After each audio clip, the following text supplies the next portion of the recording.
Good evening. Thank you for joining us here at the GovDeals Surplus Speakeasy, where, as promised, we will be making the perfect old-fashioned this evening. So first, we're going to go ahead and start with our main ingredient, which is our whiskey. I'm choosing a bourbon whiskey made by New Riff Distillery. New Riff's tagline is a new riff on an old tradition.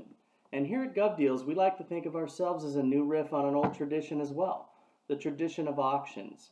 And the new riff we bring is the technology of going online, where we make it a more positive experience for the buyers and the sellers. So we're going to do 1.5 ounces, roughly, of bourbon or your spirit of choice. It's going to go into this mixing glass where I already have some ice cubes in there. The other reason I like using the New Riff is this particular bottle is 100 proof. I like to use something that has a little stronger and stands up better in the cocktail. Speaking of 100, when you use GovDeals, you will receive 100% of the proceeds for your surplus back to your agency. We charge a very minimal 10% fee, and that gets passed on to the buyer in the form of a buyer's premium. Okay, so we got our whiskey in our glass with our ice. Next thing I'm going to do is a little simple syrup. Simple syrup, if you don't have it, don't buy it. It's really simple to make, hence the name. I usually just do a cup of sugar and a cup of water over the stove until it dissolves together. Let it cool, put it in a bottle, keep it in the refrigerator, and then I always have it. I think this called for a couple teaspoons. I don't like it too sweet, so I'll use this side of my measuring jigger, which I think is a 1/2 ounce, and probably go half of that. So put the little simple syrup right in there as well. And then bitters. I don't like most bitters. I don't like the herbaceous aromatic bitters. So what I do is I use the aromatic bitters, and I go a dash or two of that, and then I cut that with a little orange bitter just to balance it out for me. Again, you can use whatever bitters you like. You can go heavy, you can go light, depending on how much of that flavor you want in there. So we're using a variety of ingredients here, as you can see. When making a scratch cocktail, I really enjoy that because I get to control the ingredients. I can make it to my parameters and my tastes. You could buy a pre-mixed cocktail or a cocktail in a can.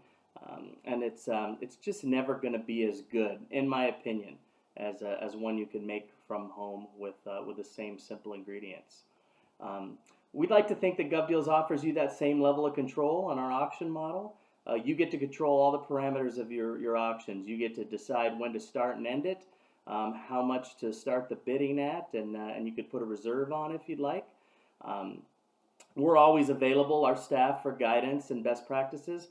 But we like to say it's your auction, and you set it up how you like to set it up. Same thing when making a scratch cocktail. So next, we're going to give this a stir.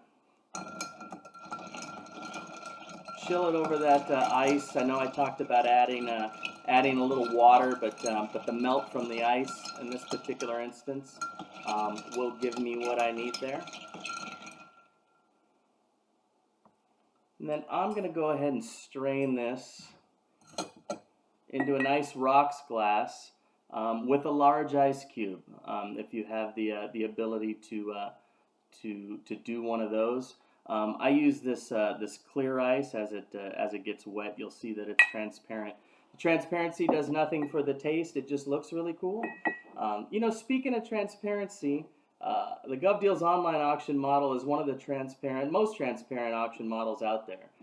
With our real-time reporting functionality and all the different aspects of the auction that we track in real time, you're going to have immediate 24/7 access to all that information, and rarely is there going to be any unknown when it comes to selling one of your assets.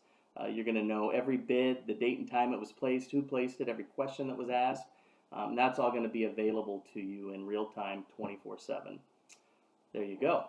So I'm going to go ahead and strain this over my large cube.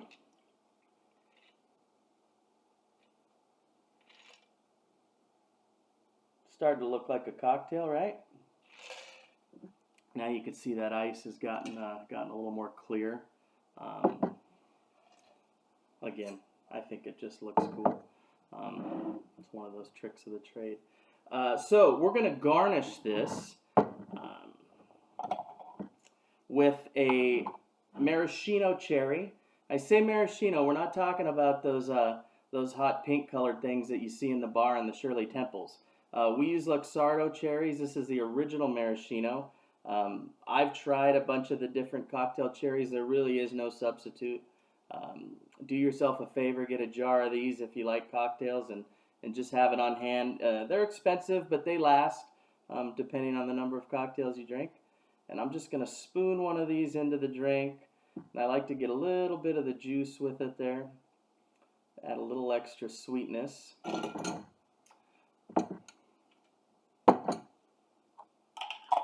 Back in the jar. And then finally, we use an orange peel to give it a little orange zest. Most people will go ahead and just squeeze that off the top. If you want to add a little extra presentation, you could take a lighter and just kind of warm the peel up to start to release some of those oils. And then once you see it starting to sweat a little bit, give it a squeeze and it'll flare up for you. And that'll give you kind of a little smokier flavor in your drink. So that's it. That is the perfect old-fashioned new riff on an old tradition, sponsored by GovDeals. We're going to take you back to your regularly scheduled programming. Thank you guys for stopping by the Speakeasy. You're welcome anytime. Cheers.